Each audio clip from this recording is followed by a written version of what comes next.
Efesios 6, versículo 4. Y el tema de nuestra conferencia en esta mañana se titula Deberes de los padres. Deberes de los padres. Ya vimos la última conferencia, los deberes de los hijos, del capítulo 6, del 1 al 3. Ahora, en este versículo 4, vamos a encontrar 3 consejos que la Biblia nos da para poder ejercer la paternidad de una forma sabia, bíblica, y de tal manera que podamos ser bendecidos por Dios. Dice Efesios 6:4, y vosotros padres, no provoquéis a ira a vuestros hijos. No provoquéis a ira a vuestros hijos, sino criadlos en disciplina y amonestación del Señor. No cabe duda que estamos viviendo tiempos peligrosos, amenazadores y violentos, especialmente para nuestros hijos. La generación actual de infantes, principalmente a los menores de edad, están experimentando y están entrando al mundo de la cibernética, de la tecnología moderna, de los nuevos descubrimientos científicos y además de la increíble degradación moral en la que la sociedad se ha constituido en los últimos 25 años. Todo esto a nosotros como padres nos debería hacer cobrar conciencia para que tomemos las precauciones necesarias y abramos nuestros oídos hoy más que nunca a la voz de Dios a través del Espíritu de la Biblia, para que podamos tener la conciencia, la inteligencia, la dirección que nuestros hijos deben tener y alertar a nuestros hijos de los peligros que los acechan en el mundo que vivimos con más fuerza que nunca. Vamos a comenzar en esta mañana dándonos cuenta que dice la Biblia que nosotros los padres no debemos provocar a ira a nuestros hijos. Cuando comenzamos a abandonar a nuestros hijos, en el sentido de que comienzo a darle a mi trabajo la prioridad en mi vida, y creo que por trabajar más horas me va a ir más bien en la vida, estoy usando el razonamiento y estoy usando la capacidad mental de los seres humanos y no estoy viendo lo que Dios me dice, porque los pensamientos de Dios no son nuestros pensamientos. Entonces, el mundo te dice, necesitas más dinero, trabaja 2 turnos y trabaja más duro y vas a ser más feliz. Y nos damos cuenta que es lo contrario en la práctica y en la experiencia. Porque no necesariamente el que trabajes más horas va a hacer que produzcas más tu vida, ni tampoco que seas más feliz. Dice uno de los salmos, en vano es que te levantes temprano y te acuestes tarde, porque a su amado dará Dios el sueño. Y si Dios no vela, en vano vela la guardia. Entonces no es del que quiere ni del que corre, sino de Dios que tiene misericordia. Dios nos dice, por otro lado, no es necesario que tú tengas ese ritmo de vida, sino que lo más importante es que tú entiendas, me amarás con todo tu corazón, y en segundo lugar está nuestra familia, y en tercer lugar nuestro trabajo. Yo no estoy diciendo que no trabajes, ni tampoco, ¿verdad?, que no vayas a trabajar por quedarte con tu familia, pero que no sea tu trabajo tu prioridad, sino tu familia. Ahorita estamos viendo una ola tremenda dentro del ministerio. He estado viajando últimamente un poquito más. Fuimos a un congreso de pastores en Texas, en la ciudad de Austin, Texas. Hemos estado en diferentes lados. Estuvimos mi esposa y yo en la Argentina, en Córdoba hace como un mes. Y me están invitando mucho. Estoy aceptando más invitaciones a conferencias donde yo pueda hablarles a los pastores, a los líderes, y aquellas que son de carácter evangelístico principalmente. Y en estas conferencias, en estos seminarios que estamos ya organizando a nivel internacional para líderes, me estoy dando cuenta la cantidad de pastores. Ustedes no se imaginan la cantidad de pastores que viven tan solos en su ministerio, tan abandonados, y que han abandonado a sus hijos y a su familia. y viven miserables, no tienen satisfacción en su ministerio y tienen unos problemas matrimoniales tan serios que tú los ves por acá afuera, pero no te imaginas los dramas y las tragedias que viven dentro de sus hogares. ¿Y esto a qué se debe? A que muy poca gente puede penetrar en el corazón humano. Caras vemos, corazones no sabemos. Y la mayor parte de las veces encontramos que el problema reside en la familia. Has abandonado a tu familia. Cuando nosotros creemos que podemos abandonar a nuestros hijos, ¿verdad? Los niños se van a volver rebeldes. Cuando el niño ya no crece con el papá en la casa, sino que siempre tiene la imagen de la mamá, el niño necesita, escúchame, el niño varón necesita forzosamente la imagen paterna en el hogar. Un padre que viaja demasiado, un padre que está demasiado ausente de su hogar, comienza a dejar a su hijo que mantenga la imagen de su madre y no lo que él necesita de su padre. Por lo que es muy necesario que los padres podamos entrenar a tiempo a nuestros hijos. La Biblia nos da muchos ejemplos y resultados tristes cuando algunos padres fueron negligentes con sus hijos. Por ejemplo, David, ¿se acuerdan ustedes que consintió a Absalón a su hijo? Y los resultados fueron trágicos. Absalón se levanta en contra de su padre para tratar de derrocarlo. Elí, el sacerdote, en 1 Samuel 2, fracasó rotundamente al no querer disciplinar a sus dos hijos que estaban fornicando enfrente de toda la iglesia, y esto trajo la derrota de su familia, el derrocamiento de la nación de Israel y la muerte del propio sacerdote. Entonces nosotros, quiero que entiendan algo, tú puedes tener un hijo de 15 años, 18 años, o yo también que sea drogadicto, o que sea un liberal, o que sea un borracho, o que se vaya. Pero una cosa es que mi hijo haga cosas malas, y otra cosa es que yo consienta y permita que él las haga. Ahora, si mi hijo quiere insistir en eso y casarse con una mujer que no es cristiana, si mi hijo quiere drogarse y mi hijo es borracho, yo no voy a tomar parte en su vida. Hijo, agarras tu maleta y agarras carretera. Pero aquí en la casa tú lo vas a respetar y yo no voy a permitir el estilo de vida que tú has abrazado. Yo te amo con todo mi corazón y cuando tú estés dispuesto a regresar arrepentido y someterte a las leyes de la casa, yo te doy la bienvenida como cuando regresó el hijo pródigo en Lucas capítulo 16. Entonces nosotros somos culpables delante de Dios no por la conducta de nuestros hijos, entiéndelo, sino por consentirlos. Por no estorbarlos. Si tú sabes que tu hijo vive en adulterio, tú tienes que hacer lo imposible por decirle, mientras tú sigas en esta situación, no eres bienvenido a mi casa. No estoy de acuerdo con tu amante, no estoy de acuerdo en que te divorcies y abandones a tu esposa y a tus hijos. Y si lo quieres hacer, hazlo fuera, pero aquí en la casa no te es permitida la entrada. Y en ese momento, ¿verdad? Tú tienes que demostrar que tú estás en desacuerdo porque Dios me dice que yo no puedo consentirte en las acciones en las que tú estás tomando. Esto es muy importante. Entonces Dios no nos va a castigar a nosotros porque nuestros hijos sean esto o aquello. Dios nos va a castigar si no los estorbamos. Entonces tenemos que reaccionar como me dijo el otro día una persona. Oye, Armando, mi hija se va a casar por otra religión. Y ella dijo que era cristiana. ¿Cuál es mi papel? ¿Puedo ir a la iglesia y a la misa? Y le dije, en Efesios 5 la Biblia dice, no participes de las tinieblas. Porque vergonzoso es aún lo que ellos hacen en secreto, sino más bien reprenderlas. Porque la luz es lo que manifiesta todo. Si tú vas a la ceremonia religiosa, estás haciéndote cómplice de una cosa que no le agrada a Dios. Y tanto peca el que mata la vaca como el que estira la pata. Tú puedes ir al banquete, le dije después, y decirle, hija mía, yo no estoy de acuerdo, lo que tú estás haciendo es totalmente contrario a la palabra de Dios, te hemos enseñado la vida cristiana, y si lo quieres hacer, hazlo. Yo no te puedo tener ni te puedo amarrar para que no te cases, pero yo no soy cómplice de tu matrimonio. Hazlo bajo la responsabilidad de Dios, ya eres mayor de edad, y dale tú cuentas a Dios. Pero yo no voy a participar de eso. Yo te puedo visitar después y puedo ir al banquete y todo, pero no voy a la ceremonia religiosa, porque es en contra de la palabra de Dios.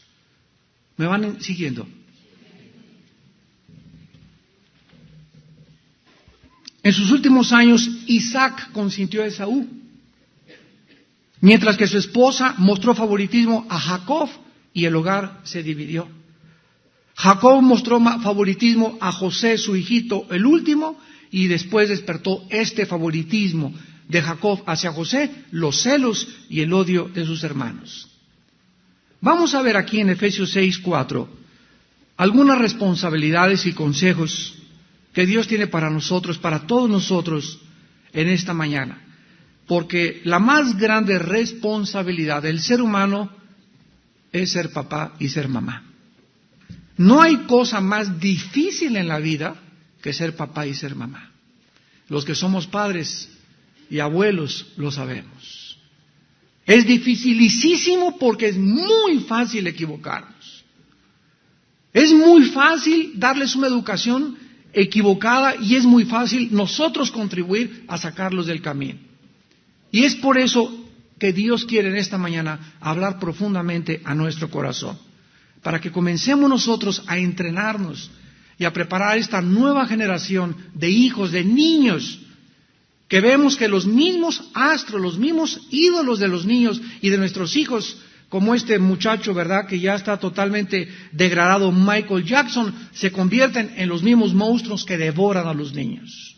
Vénganse mis chiquitines aquí, por allá, y vean ustedes qué tan sutil es Satanás. Ahí están todos los niños acercándose y no se dan cuenta que están entrando a una cueva donde está una araña que les va a picar y se los va a comer a todos. Y así estamos entregando a nuestros niños a Harry Potter y las fiestas de Halloween, y entregarlos a Michael Jackson, y entregárselos a Britney Spears, y entregárselos a Madonna, y entregárselos a esto, y los estamos entregando a los poderes de las tinieblas. ¿Y por qué? Porque los poderes de las tinieblas están disfrazados. Porque tiene que disfrazarse sutilmente y presentar una máscara. Soy Santa Claus. ¿Qué es Santa Claus ni qué es Santa Claus? Santa Claus es la más grande usurpación de Dios que existe, porque Él dice que puede estar en todos lados al mismo lugar, y esto se llama omnipresencia, un atributo que solo le pertenece a Dios. Entonces, sin que nos demos cuenta, en las cosas chistosas del mundo, y las que parecen que son una babosada, y que son un chiste, ahí se encuentra precisamente la trampa. Lo primero que la Biblia nos advierte es que no los provoquemos a ira. ¿Sabían ustedes que en los tiempos de Pablo los padres tenían la suprema autoridad sobre su familia? Y era increíble que cuando un bebé nacía dentro del Imperio Romano, era traído inmediatamente delante del papá. Si el papá tomaba al niño y lo levantaba, implicaba que el papá aceptaba en esa familia al niño. Pero si el papá no levantaba al hijo que le traían, lo podían inclusive regalar o también matar al menor de edad. En este último caso, ¿verdad?, podía ser vendido o entregado en adopción a otra familia, dependiendo lo que el padre quisiera. O sea, si el padre dudaba que era su hijo y que su esposa se fue con el lechero, entonces rechazaba a su hijo. Aquí lo que se nos dice es que no provoquemos los padres a ira a nuestros hijos. ¿Qué quiere decir esto? ¿Qué quiere decir esto? Quiere decir que no usemos los padres la autoridad que tenemos como padres para abusar de ellos, sino para animarlos y para edificar sus vidas. En Colosenses 3, versículo 21, dice: Padre, no exasperéis a vuestros hijos para que no se desalienten. Vemos que lo contrario a provocarlos a ira y exasperarlos es alentarlos. O sea que el control y el abuso extremo a un niño. Si tú continuamente le demandas a un niño puros dieces, y tú sabes que tu niño no tiene la capacidad de Pepita. Pepita, tu hija, es muy inteligente, pero Jorgito no es igual que Pepita. Pero tú quieres que sea como Pepita y lo sigues comparando como Pepita porque ella saca puros dieces, pero él no tiene la capacidad en el inglés, por ejemplo, que Pepita tiene. Y tú comienzas a ponerle presiones a ese niño y eres un burro, no sirves para nada, eres un tonto y no le puedes exigir lo mismo que tu otra niña que está capacitada para aprender más que el otro niño menor. Entonces, ese niño que comienza a recibir esa presión de algo que va mucho más allá de su capacidad inherente que Dios le dio, comienza a desalentarse en la vida. Comienza a crecer frustrado. Comienza a crecer sin ánimos para ninguna otra cosa. Y comenzará muy pronto, lo vas a notar, a tener malas calificaciones en todas otras áreas de su vida. Este abuso, esta falta de comprensión le va a provocar a él enojo, le va a provocar rebelión, va a detener su crecimiento, le va a sentir inseguro y lo va a desalentar. Vamos a Proverbios porque esta mañana vamos a ver muchos versículos de Proverbios. Y dice en el capítulo 19, versículo 18, Proverbios 19, 18, castiga a tu hijo en tanto que hay esperanza, mas no se apresure tu alma para destruirlo. Castiga a tu hijo mientras hay esperanza, o sea que cuando ya llegan los hijos, a los 12, 13, 14 años de edad, ya la educación no es la misma. Al niño se le educa, como lo vamos a ver, antes de los 12 años y principalmente antes de los 6 años de edad. Porque un niño hasta los 5 o 6 años de edad es como un radioreceptor. El niño desde que lo sacan de la matriz en el quirófano y se caen las tijeras del doctor al suelo, ese ruido, las voces del quirófano ya están entrando a su mente subconsciente. Un niño recibe todo, los gritos de los papás, las groserías del papá, los ruidos de la casa, los ruidos del tren, todo absolutamente entra a su mente y se queda almacenado en lo que se llama la mente subconsciente. Después de los 6 años en adelante, todo eso que le entró antes de los 6 años va a comenzar a sacarlo o a exteriorizarlo. Es lo que se llama, comenzará a manifestar un carácter. Y por eso vemos que antes de los 6 años Pepito era una persona, a los 7, 8 años de edad mi hijo ya tiene otro carácter y al entrar ya a los 12 años a la pubertad ya es otra persona y a los 18 es otra persona. 4 o 5 cambios sufre un ser humano antes de los 18 años de edad. Y estos cambios que nuestros hijos tienen de carácter y de personalidad son formados por las ideas, los pensamientos, las palabras que ellos recibieron durante toda su infancia. Nosotros debemos, al contrario de esto, ¿verdad?, animar al niño. Mira, yo sé y comprendo que tú, como todo el día estoy en el trabajo, no he entendido que Pepito es diferente de Juanita y por eso le exijo más y le grito más. La mamá, pues quién se anda con las amigas jugando a la canasta, en el club todo el día, viendo las telenovelas, y así los niños los abandonamos y comienzan a crecer solitos como animalitos. Entonces no nos damos cuenta de sus capacidades, de su inteligencia de uno del otro, y todos, amados padres, todos nuestros hijos son mundos diferentes. Ninguno de nuestros hijos es igual. Yo a veces quiero que mi hijo sea pastor porque yo soy pastor, y quiero que sea futbolista porque yo soy futbolista. Te van a hacer uno que va a querer ser doctor, y te van a hacer otro que va a querer ser plomero, y otro que va a querer ser misionero, y otro que te va a decir, papá, ya no quiero estudiar, siento el llamado por Dios. No, tú tienes que estudiar una carrera, porque si no estudias una carrera, nunca triunfarás en la vida. ¿Quién te dijo eso? ¿De dónde sacaste esa marihuanada? ¿Sabían ustedes que el 65% de los profesionistas en la República Mexicana viven del comercio? ¿Quién te dijo que al llegar a la universidad y tener un título es la garantía para triunfar en la vida?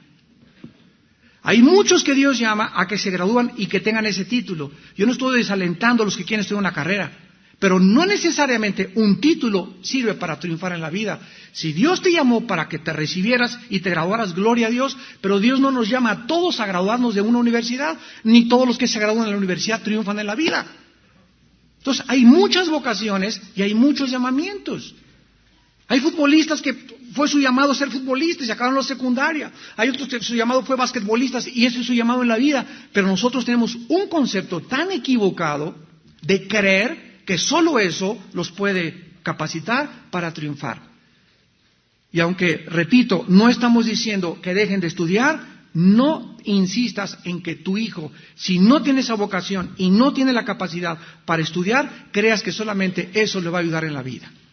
La Biblia dice en 1 Timoteo 5 que los hijos, por ejemplo, cuando tienen a una madre viuda, y eres tú el que vives con tu mamá o tu papá, y no hay nadie quien sostenga a tu madre, tú tienes que dejar de estudiar y ponerte a trabajar y sostener a tu madre.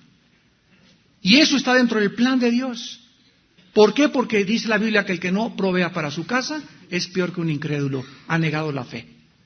Entonces nos damos cuenta que es la Biblia la que nos dirige y no el psiquiatra, el psicólogo, ni el sociólogo, ni el antropólogo. Tenemos la palabra de Dios, a la cual haríamos bien en estar atentos como una antorcha que alumbra.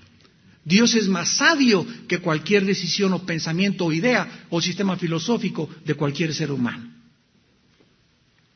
En segundo lugar, nos damos cuenta aquí también que cuando provocamos a nuestros hijos al desaliento es cuando los degradamos con insultos. Eres un tonto, no sirves para nada, nunca harás nada en la vida, nunca le alabas, mijito, tú puedes. Este 7 que sacaste, mijito, yo sé que lo sacaste con mucho esfuerzo y te felicito. Y ese 7 para Pepito es igual que el 10 para Juanita. Porque Juanita, el 10 le es fácil sacárselo, pero el 7 que sacó mi Pepito, yo sé cuánto trabajo le costó y lo tengo que alentar y lo tengo que animar por ese 7 de calificación. Igualmente los desalentamos y los provocamos a la ira cuando les prometemos algo y no los cumplimos. El domingo te voy a llevar a Reino Aventura y no lo llevas. Si ahora que pases la escuela y pases calificaciones, te voy a comprar un cochecito de control remoto y no se lo compras. Te voy a ver la película de El Señor de los Anillos, te voy a ver la película de La Tierra de los Osos y no lo llevas al cine y no le compras aquello que tú le prometiste. Eso desalienta y desanima a cualquier criatura. Cuando ellos ven que los padres, ¿verdad?, no se quieren en el hogar, sino que los papás viven insultándose el uno al otro y él le grita, estás loca, vieja loca, de remate te dicen la llorona, etcétera, etcétera, y tú no te has visto la cara y los azotones de las puertas. Todas estas cosas entran a los niños para debilitarlos. Son como balas, como misiles que entran a su espíritu, que los lastiman, que los hieren y que los hacen crecer inseguros en la vida. Que los hacen crecer, ¿verdad?, sin un rumbo, sin ninguna dirección, porque si algo hace que un niño viva inseguro y lleno de temores, es ver que sus padres no se quieren. Dice en Deuteronomio capítulo 4, cuando Dios le entregó la ley a Moisés, versículo 9, por tanto guárdate y guarda tu alma con diligencia, para que no te olvides de las cosas que tus ojos han visto, ni se aparten de tu corazón todos los días de tu vida, antes bien, las enseñarás a tus hijos y a los hijos de tus hijos. Dios le dijo a Moisés que le dijera a las familias que la educación tenía su origen en el hogar. Que no era en la escuela dominical, aquí una hora que los mandas a la escuela dominical, donde esperas que tu hijo se haga cristiano o que conozca a Cristo. Eres tú, mamá, que me estás escuchando, la que tienes la responsabilidad delante de Dios de tener el tiempo suficiente. Si una mamá, escúchenme mamás, no tienes 1 o 2 horas diarias con tus hijos, no eres mamá. En la guardería los cuidarán mejor que tú. Si no tienes tiempo para sentarte después de comer con ellos en la mesa, trae tus libros y revisar sus tareas y estar con ellos, cómo te fue, platicar con ellos. Si no tenemos ese tiempo, y es el tiempo más precioso, el que podamos pasar con ellos, porque el tiempo que pasemos con la familia es el tiempo más valioso y más precioso de toda la vida que Dios nos ha dado. Y tú, papá, si no tienes 1 hora diaria para con tus hijos, no tienes tiempo para nada entonces.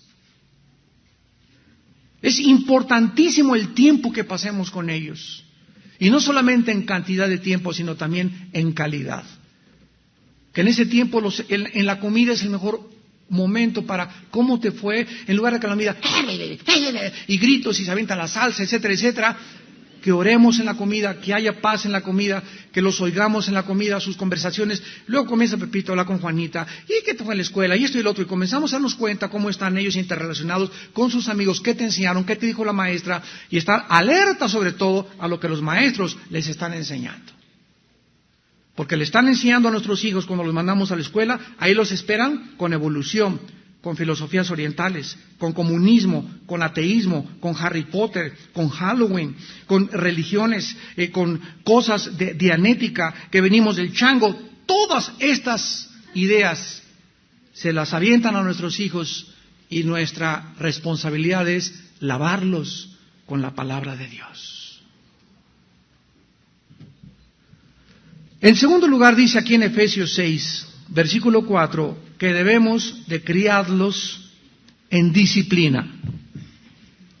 La palabra disciplina es la palabra griega paideia, de donde proviene la palabra pedagogo o pedagogía.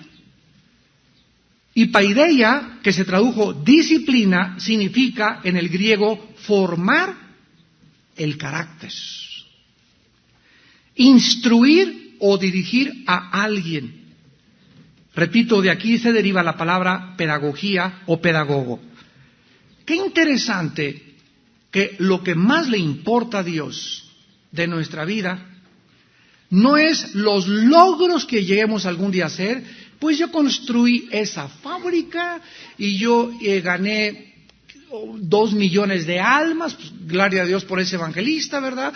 Y yo hice 3 institutos teológicos, y yo fui diputado y fui senador y llegué a ser presidente de la República. Cuando lleguemos al cielo, todas las almas que somos nosotros, nunca nos va a preguntar Dios quién hizo más, sino que nos va a preguntar cuánto del carácter de Jesús se formó en nuestra vida.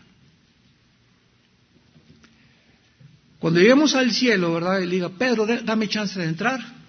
Pedro me va a decir, ¿cuánto de Jesús te pareces? ¿Cuánto del amor, del gozo, de la paz, de la humildad, de la mansedumbre, de la disciplina propia, del control propio tienes de mi Hijo Jesucristo en tu vida? Aprendan de mi Hijo Jesús que soy manso y humilde de corazón. Las más grandes virtudes que podemos alcanzar son la mansedumbre y la humildad. Es lo que tiene valor delante de Dios, y eso debemos desarrollar en los niños. Mansedumbre y humildad. Esta palabra disciplina, paideia, la usaban los griegos para los maestros de los niños. Pero la Biblia establece claramente que los maestros de los niños no son en la escuela, sino son los papás. Veamos esto en Proverbios 22, versículo 6.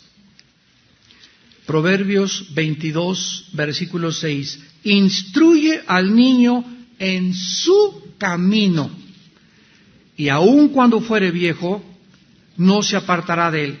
Vean ustedes con lupa, con microscopio, que dice, instruye al niño, pero vean lo que dice, en su camino. Pepito, mi hijo, tiene su camino, Juanita tiene su camino, Jorgito tiene su camino, y aquí nos damos cuenta que Dios tiene para cada uno de nosotros un camino. Me refiero a la forma y la misión que Él nos encargó en la vida.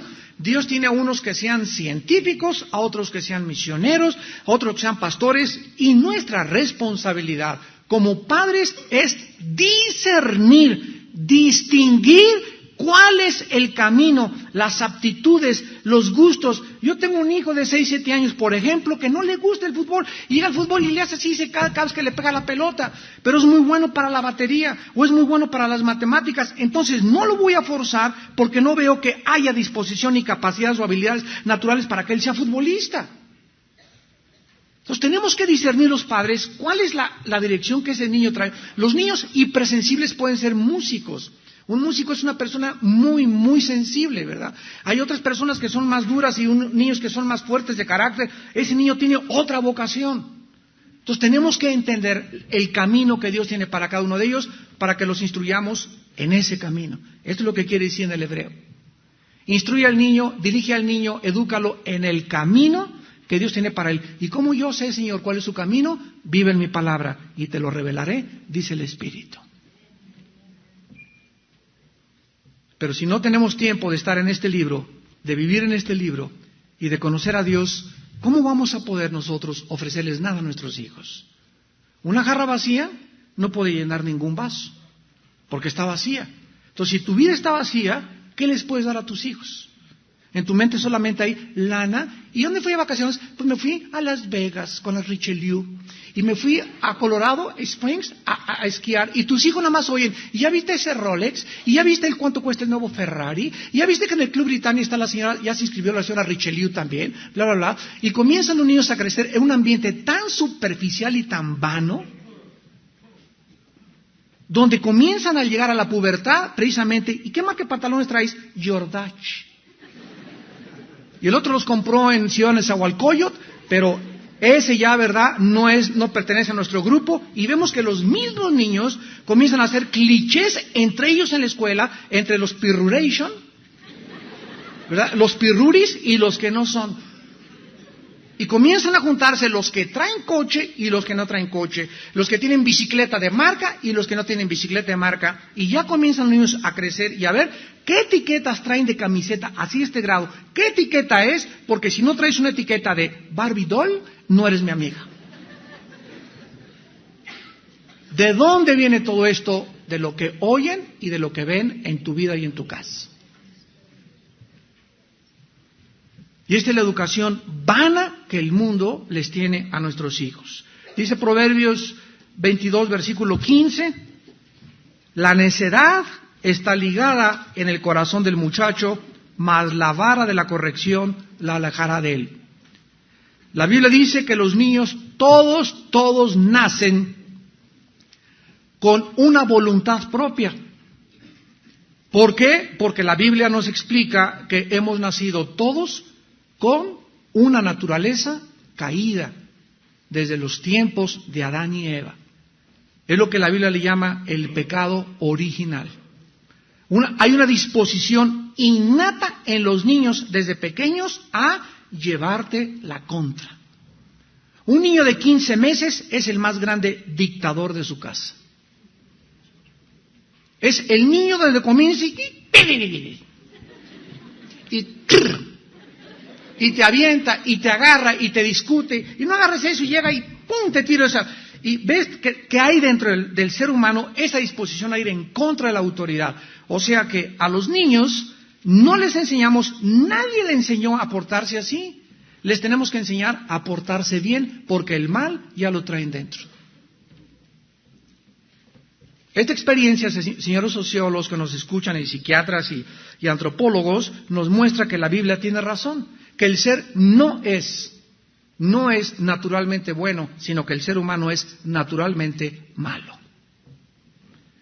Y aunque los niños, ¿verdad?, no son culpables de ese comportamiento porque no disciernen entre el bien y entre el mal, se les tiene que educar y se les tiene que enseñar a que no vas a salirte con lo que tú quieres. No eres tú el que mandas, el niño tiene que comenzar a respetar y a ver una autoridad, y esa voluntad propia, esa disposición a ir en contra y llevar la contra, y esa rebelión se les tiene que administrar con disciplina.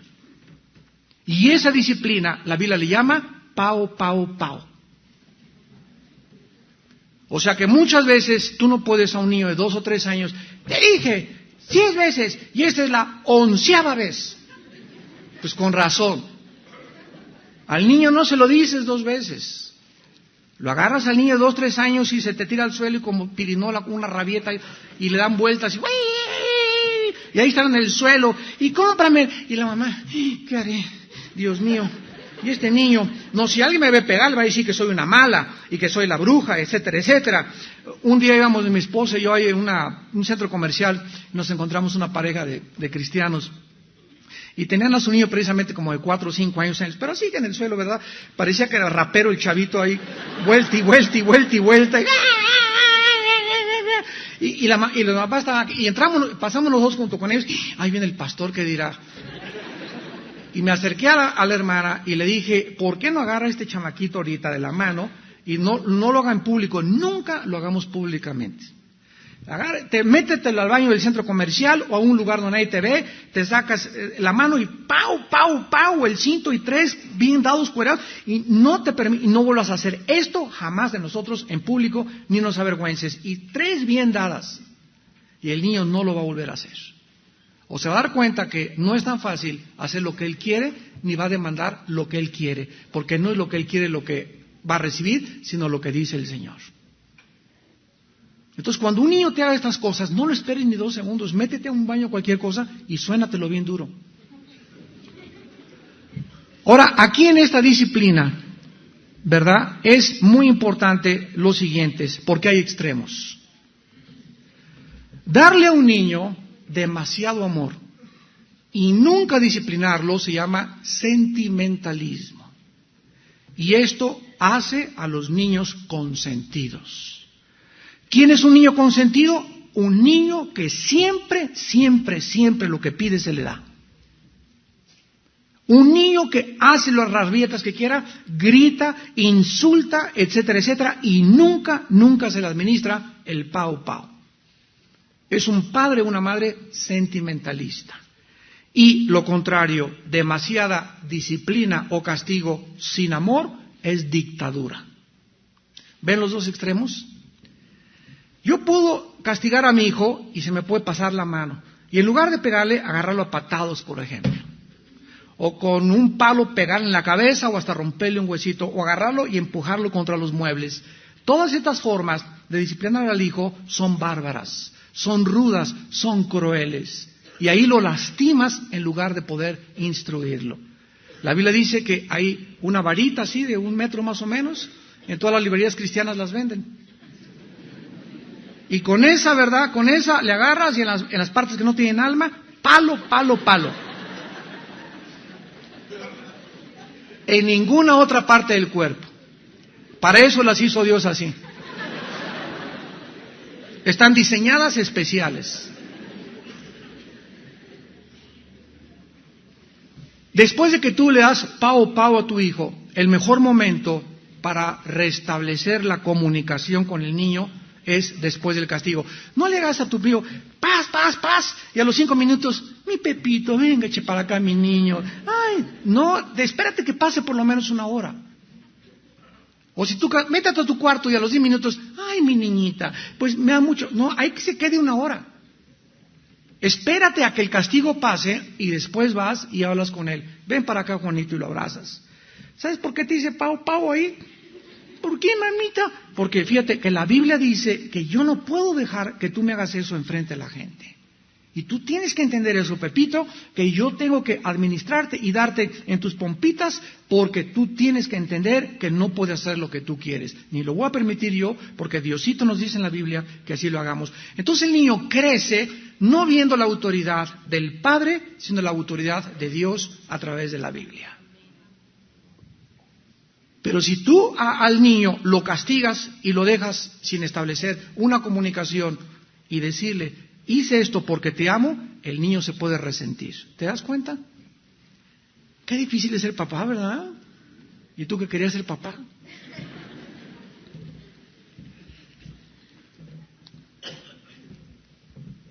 Se puede lastimar a un niño muy fácilmente cuando se le castiga de forma caprichosa, de forma tiránica y de forma cruel. Y muchas veces, ¿cuántos padres no castigan a sus hijos porque están desquitando sobre ellos su propia frustración?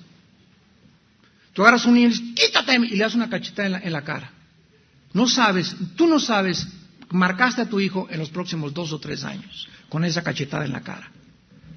Porque no es la forma tampoco de disciplinar a los hijos. Cuando tú llegas cansado, ya te dije que eres molestado, ¡paz! Y le das una cachetada, o lo empujas, o te vas con coraje sobre él, si tú lo haces de esta manera, ¿verdad?, no puedes administrar sabiamente el castigo. Y por eso necesitamos la sabiduría de Dios para que cuando disciplinemos a los hijos, escúchame, no lo hagamos enojados. Porque enojados siempre se nos pasa la mano. Entonces, en ese momento, ¿qué necesita el padre y la madre? Autocontrol, dominio propio. Y dice en Efesios 5, 22, 23 al 24, que el dominio propio es un fruto del Espíritu. Regresamos a Efesios y en último lugar dice Efesios que debemos de amonestarlos en el Señor. El mejor ejemplo para educar a un niño en las tres áreas que ellos necesitan ser educados, lo encontramos en Lucas, en el niño Jesús, en el capítulo 2 de Lucas, versículo 52. Lucas 2, 52, dice la Biblia, y Jesús crecía en sabiduría y en estatura y en gracia para con Dios y con los hombres. El desarrollo del niño Jesús es nuestro ejemplo. Este tuvo un crecimiento balanceado, física en estatura. Dice la Biblia que crecía en gracia, ¿verdad?, espiritualmente, y crecía también en estatura para con Dios y para con los hombres. Cristo creció física, intelectual y espiritualmente conforme al plan de Dios.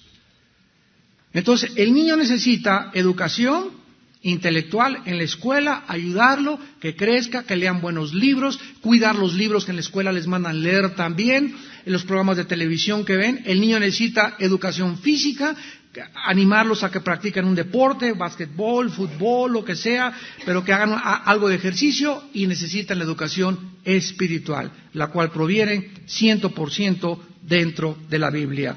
En la Biblia no existe, escúchame, no existe el entrenamiento de un niño fuera del hogar. Las escuelas en la Biblia eran en las casas.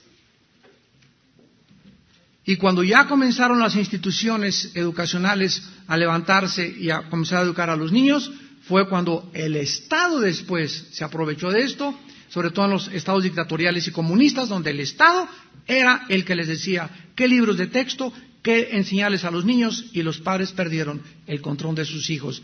Y se pudo crear una generación de ateos, de comunistas, de degradados moralmente, y este es el mundo que actualmente nos rodea. Hemos llegado a la educación, hemos llegado a la tecnología y a la ciencia como nunca ninguna otra generación, y es un mundo el que nos rodea en el siglo XXI, enano moralmente y listo a su autodestrucción. Porque hemos creído que es la mera educación lo que puede a una persona intelectualmente capacitarla para enfrentar la vida. Dice en Efesios 6 finalmente que debemos criarlos en amonestación del Señor. ¿Qué significa finalmente que debemos de criarlos en amonestación del Señor? Que los padres no debemos usar solamente las acciones para criar al niño, sino también las palabras, y por supuesto tienen que provenir de la Biblia. Criarlos en amonestación del Señor. El niño tiene que estar continuamente escuchando la palabra de Dios. ¿Desde qué edad? Escúchame, desde recién nacido. ¿Pero cómo? ¿Que será Superman o qué es Superboy? La Biblia dice que Jesús les dijo a los discípulos, mis palabras son espíritu y son vida. Un niño recién nacido, ahí lo tienes en tu casa de días de nacido, ¿verdad? Tú le comienzas, ahí en la cuna ya que está dormido, así dormido, el Señor mi pastor, nada me faltará, en lugares dedicados paz me hará descansar, el que habita al abrigo del Altísimo. Le comienzas 15 minutos diarios a hablarle la Biblia a tu hijo, su espíritu está despierto, su mente está residiendo, porque Jesús dijo que las palabras de la Biblia entraban a su espíritu, no a su intelecto, a su espíritu, y dice Hebreos 4:12 que la palabra de Dios penetra hasta partir el alma y el espíritu. Entonces, esa palabra de Dios entrando a un niño desde recién nacido, le queda en la mente subconsciente. Y tú no te imaginas, ese niño que desde recién nacido se le lee la Biblia y escucha la Biblia, lo inteligente y lo sabio que va a ser en la vida. Porque lo que nos da la sabiduría para vivir y la inteligencia es la Biblia. La fuerza para vivir está en la Biblia. La sabiduría para educar está en la Biblia. Todo está en la Biblia. Sin este alimento no somos capaces ni tenemos la fuerza para vivir. Entonces, esta amonestación del Señor la encontramos en 2 de Timoteo, cuando Pablo le da el ejemplo a Timoteo, su discípulo, 2 de Timoteo, capítulo 3. Y dice en el versículo 13, 2 de Timoteo 3, 13 al 17, y también los malos hombres y los engañadores irán de mal en peor, engañando y siendo engañados. O sea, la Biblia nos alerta y nos dice Dios: mis hijitos, quiero que sepan que el mundo no se va a componer. Nada que viene a la época de Acuario y que el ser humano va a conquistar al diablo aquí en la tierra. Las cosas van a ir de mal en peor. Cada vez va a haber más tranzas, más engañadores. Cada vez será mucho más sutil la forma como engañen, como los piratas cibernéticos, los hackers.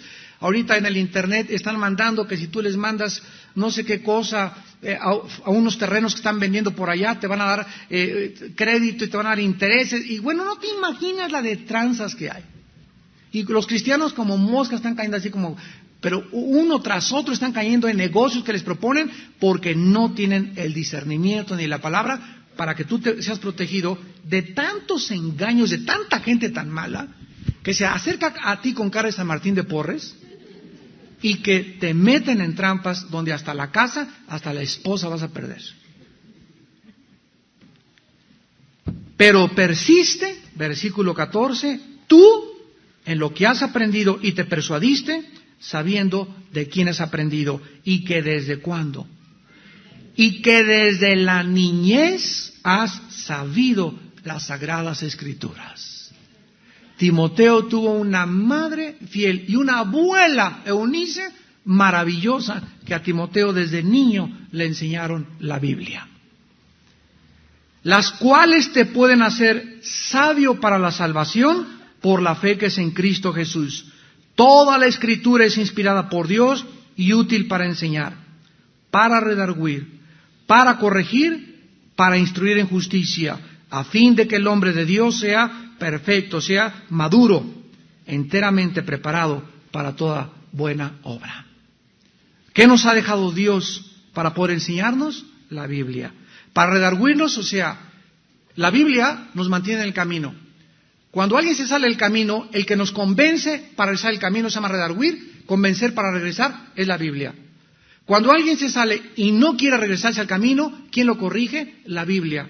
Y para instruir, la Biblia nos mantiene en el camino. Para que seamos maduros y estemos preparados para la misión a la cual Dios nos ha llamado. Y creo que la mayor parte de nosotros, Dios nos ha llamado a ser padres. Oremos. Señor, te damos gracias porque no nos has dejado solos en este mundo sin instrucción.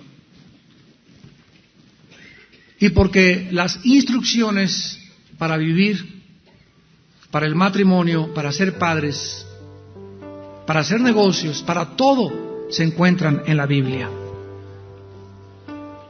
Nos has dejado tu palabra, a la cual haríamos bien en estar atentos, como a una antorcha que alumbra, porque los días cada vez son más malos. Sabemos que no es Jesús hasta que tú vengas a este mundo, cuando tú acabarás con la maldad. cuando tú arrancarás la cizaña y establecerás tu reino mesiánico, donde todos aquellos que te siguieron y te amaron y vivieron para ti, reinarán juntamente contigo. Te damos gracias, Padre, porque somos tu pueblo y no estamos en tinieblas. Nuestros consejos no provienen de ningún psicólogo ni de ningún psiquiatra. Provienen de ti, Señor, en tu palabra. Tú eres el que criaste al ser humano. Tú eres el inventor de este producto. Y el manual del fabricante es tu palabra.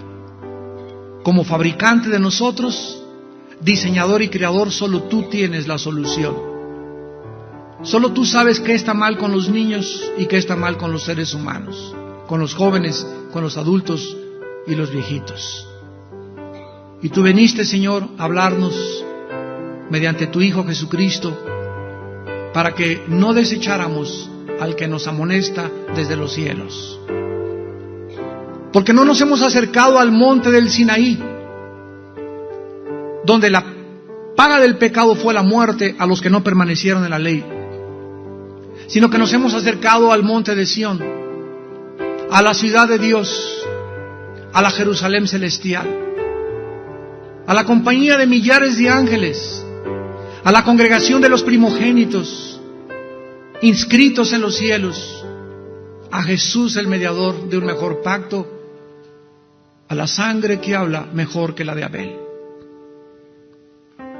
Gracias, Padre, por tu misericordia y tu perdón.